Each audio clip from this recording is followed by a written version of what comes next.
I heard my voice arguing with my mom, but I wasn't home. It happened on a Thursday. I had just gotten off the bus at Marble Hill Junction after a long day at school. The sun was already down, and the streetlights were flickering like they always did. I was tired, hungry, and just wanted to eat and sleep. But as I walked toward our compound, I heard something strange coming from our apartment window. It was me. My voice. I was shouting, angry. I said, "I'm not going. Stop forcing me."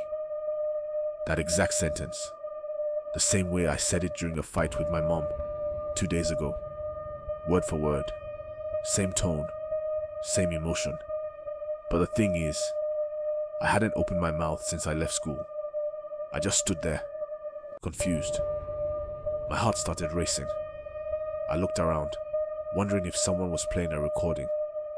But who would do that? Our compound is in a quiet part of the estate, with only 4 flats. I lived with my mom and younger sister in the first flat. The others are mostly families. Nobody there plays pranks, especially not creepy ones like this. I walked upstairs slowly. When I entered, everything was quiet. My mom was in the kitchen cooking. My sister was lying on the floor with her headphones on. Normal evening stuff. "Mom," I said, trying not to sound crazy, "did you hear us fighting just now?" She looked at me like I was asking if the sky was green. Number. We didn't fight today. I didn't even know how to explain it, so I left it. I ate dinner, showered, and went to bed early. But I couldn't sleep. That voice, my voice, still echoed in my head. How could I have heard myself arguing outside the house while I was walking home? The next few days were worse. It wasn't just the fight I heard. I started hearing more. My sister's laughter, my dad's cough, and my dad passed away 3 years ago. I heard conversations we had long ago, sometimes clear, sometimes broken, like they were skipping. They all came from the walls, from the corners of the hallway, from the ceiling vent in the bathroom. I thought I was going mad. One night I recorded what I heard using my phone. At around 2:14 a.m., I clearly caught a whisper. It said, "Don't open the door." I was alone in the house. I played it back again and again. It wasn't my voice. It wasn't anyone I recognized. The whisper was dry, tired, and sounded like it came from deep inside the walls. I showed the recording to my mom in the morning. She couldn't hear anything, just static. She said maybe I was stressed and needed rest, but I knew I wasn't imagining it. So I called my friend Chucks to sleep over. He's the kind of guy who laughs at ghost stories and thinks everything can be explained with science. That night, around 1 a.m., we were in the living room watching a movie when he suddenly paused it. "Guy, did someone just whisper your name?" I didn't answer. He looked around, uneasy for the first time. "That didn't sound like your mom. And your sister's asleep, Abby." I nodded. We didn't sleep much that night. I told him everything. The old arguments, the laughs, the voices. He believed me. I could see it in his face. The next weekend, we started digging. We asked around the estate, mostly the older people who had lived there before us. One of the security guards told us something that made my skin crawl.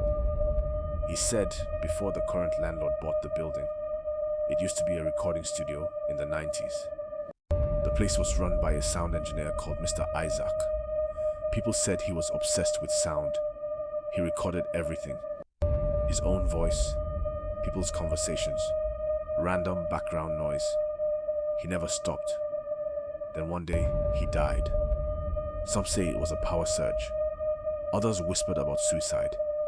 They said he had become paranoid, claimed he could hear things talking back through his speakers. After his death, the studio was shut down for years before it was converted into flats. Nobody really talked about what happened. They just moved on. But what if? What if those sounds, those recordings, never left? What if the walls had memory? I wish I could say it stopped, but it didn't. I still hear things. Sometimes voices I don't recognize. Sometimes conversations I haven't had yet, but later do, like echoes of the future. And sometimes the voices talk to each other, not just repeating, talking, reacting, like they're alive. I tried moving out once, stayed with an aunt in City Gate for a month. No voices, no whispers.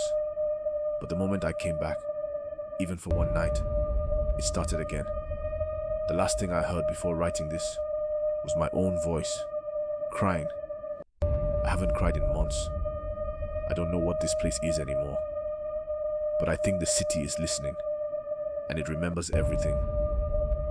I wish I could say it stopped, but it didn't. I still hear things. Sometimes it's my sister laughing when she's not home. Sometimes it's my dad's cough, and he's been gone for years. But the worst, I've started hearing myself say things I haven't even said yet. Whole arguments, future mistakes. It's like the house is recording us and reminding us. Chucks thinks the place is cursed. Maybe he's right, but maybe it's something deeper. Something about how we live and what we leave behind. We think words disappear after we speak them. But what if they don't? What if they echo somewhere, in someone's heart, in someone's memory, in the walls around us? What if every harsh word, every lie, every promise we break sticks?